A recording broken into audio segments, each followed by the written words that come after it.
Good morning, everybody. Top of the Sunday morning. Welcome to Montana, Norm Myers' house. I got to tell you a story. I was asked yesterday to do a very small commencement speech to a one-person graduation of a homeschool girl that's very precious to me. She actually won the state championship in the girls recurve arrow shoot. Pete Mills girl. Cooper. Anyways, my speech was about how an arrow, the Bible says, a child is like an arrow in the hand of a mighty hunter.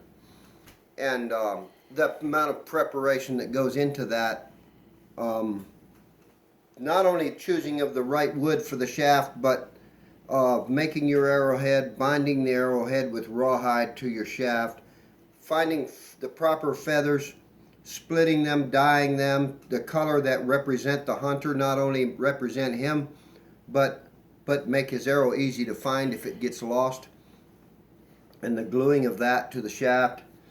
And after he's made a quiver full of those arrows that literally stand between him and death,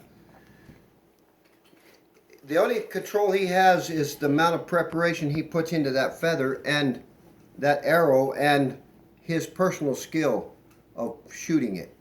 After it released from his bow, it's on its own. It has to carry on by itself.